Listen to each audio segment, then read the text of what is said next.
Oh boy, the Pharisees. We're in Matthew chapter 23, and Jesus, man, he is not holding back. He is on an absolute roll. Maybe even it would be better to say he was on a rant. We talked about last time, verse 25. They clean the outside of the dish, but the inside was still full of greed and self-indulgence. And Jesus wasn't, it was obvious. He's not talking about physical dishes. He's talking about the heart of the Pharisees. He goes on in verse 27. Woe to you, teachers of the law and Pharisees, you hypocrites. You're like whitewashed tombs, which look beautiful on the outside, but on the inside are full of dead men's bones and everything unclean.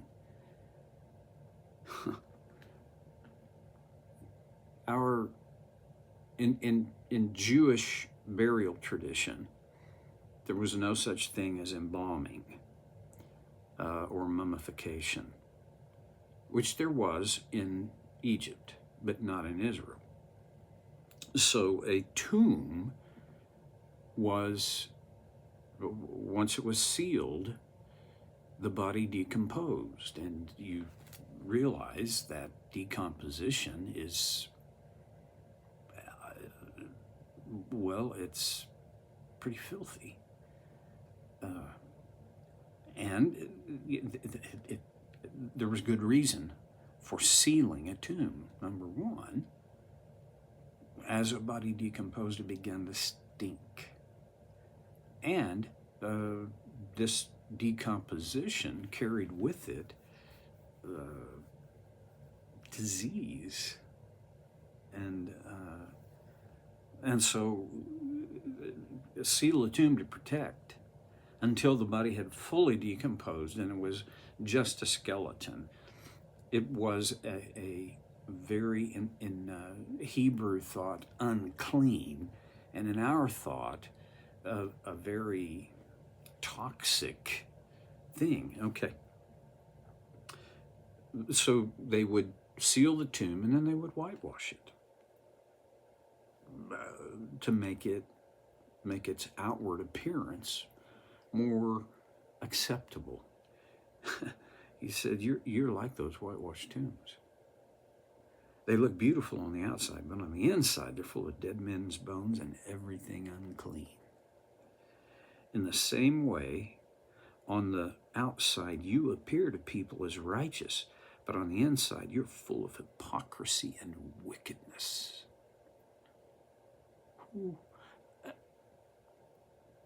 You know, we have sometimes this picture of Jesus as the soft-spoken, meek and mild.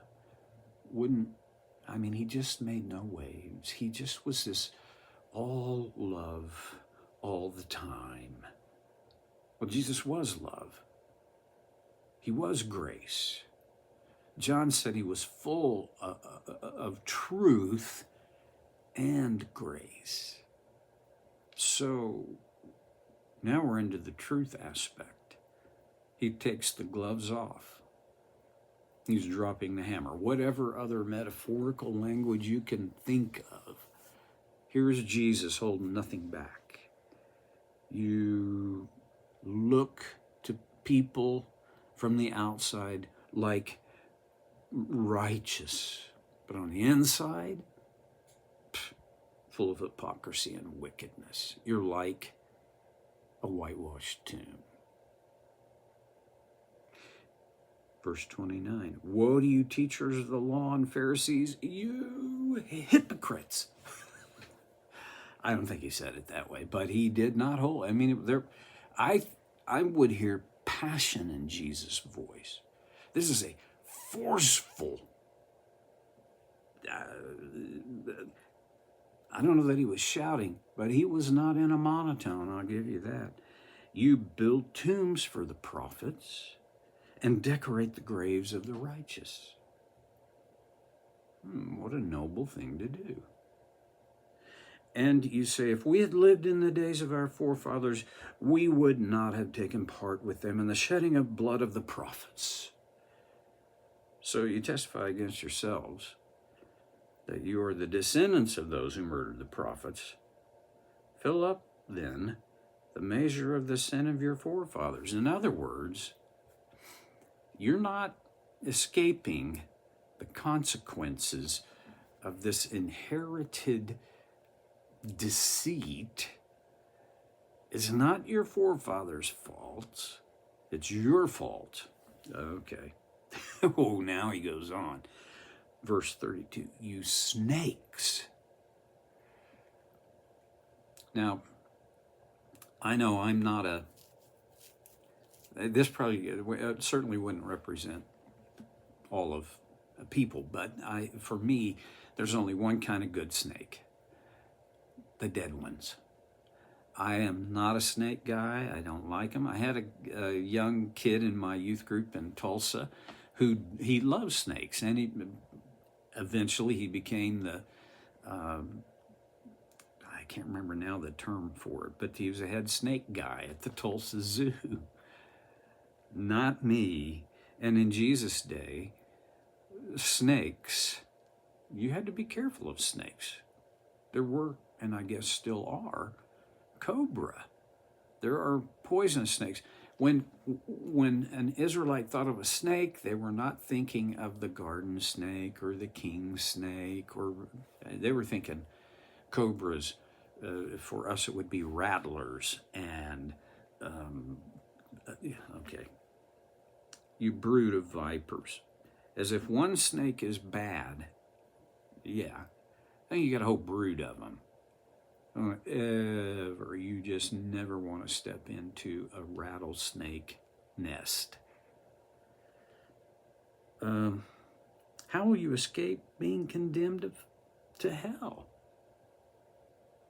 Okay, this is the first time Jesus talked in that term, in this monologue.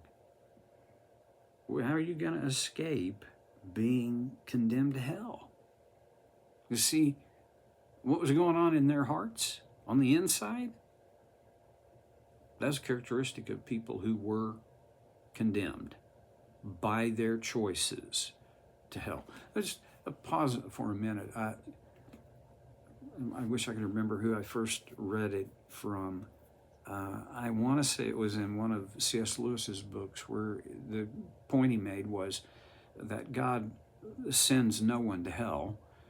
He merely observes their wishes in letting them do what they desire and then suffer the consequence.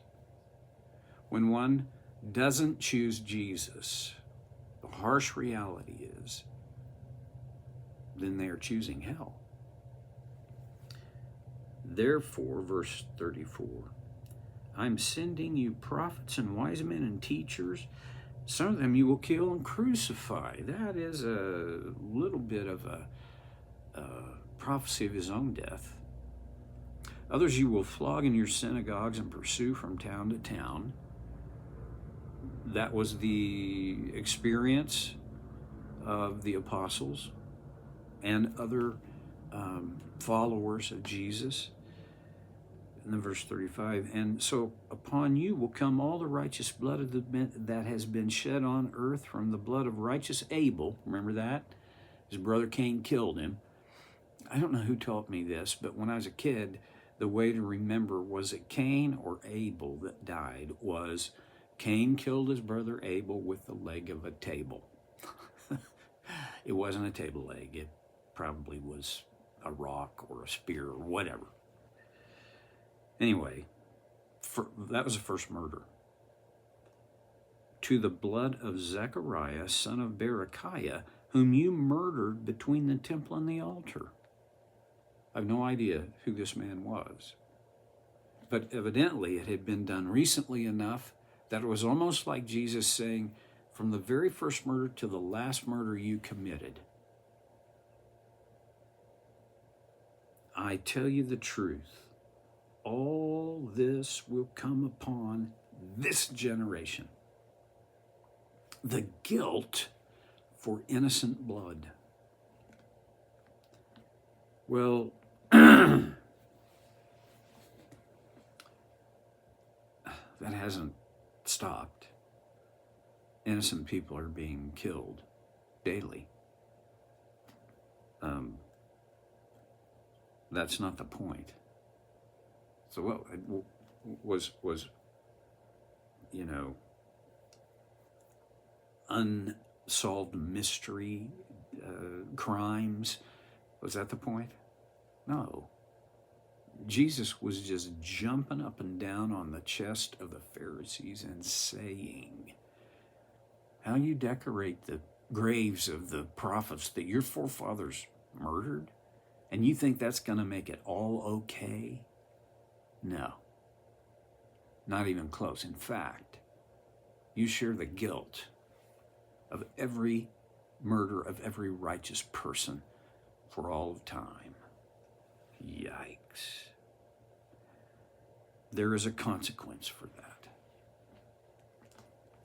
It may not be today. And as Jesus spoke these words to the Pharisees, the consequences didn't happen. When they murdered him, which his death was very much a murder, they crucified him.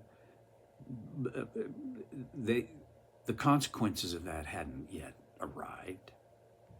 I mean, they went on just as they had from the inception of this cult until 70 AD, when the one thing that most represented them and their way of life, the temple, was destroyed by Titus, the Roman. They had no temple, they had no place. Phariseeism continued on spiritually, but the physical sect of Pharisees, it withered. Jesus went on in verse 37, "O Jerusalem, Jerusalem, you who kill the prophets and stone those sent to you, how often I have longed to gather your children together as a hen gathers her chicks under her wings, but you are not willing. Look, your house is left to you desolate. For I tell you, you will not see me again until you say, blessed is he who comes in the name of the Lord." This was a somewhat veiled prophecy, the end of Jerusalem in AD 70. And Jesus, in the next chapter, as he tells his disciples, the apostles, about the end of the age, he will be talking about the destruction of Jerusalem and temple. And that doesn't mean much to us. But it would have meant, I think I can say it would have meant very nearly everything to the Pharisees.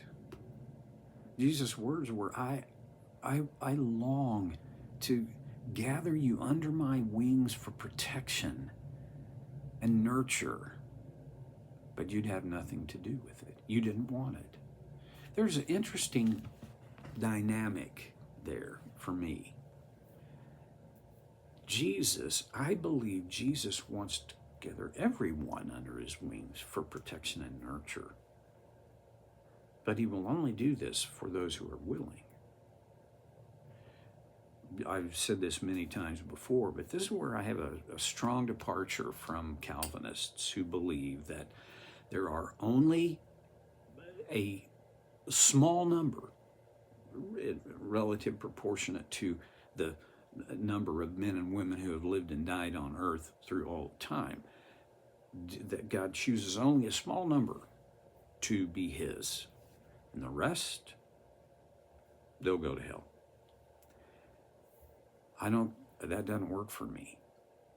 I believe that if you and I are willing to come under his protection and into his nurture, he stands ready. This is what he desires. This is what, in fact, he longs for. I look around all the travels that we do, it feels like we see 1 million people. We don't. Probably only thousands. I wonder, though, how many of those are willing to be gathered under the protection and nurture of Jesus as their Savior and their Lord. And I'm convinced it is the minority, but not by God's choice, by their choice. I think you and I have made that choice. And now we have this honor, this privilege, the gift of living under his protection and nurture. I'm going way over here. Sorry. Not sorry. That fact that we are under his nurture and protection, he has saved us. Don't let that ever become oh yeah, that too. Oh gosh, no. Okay, enough. See you next time on So Care with Stevie Boy.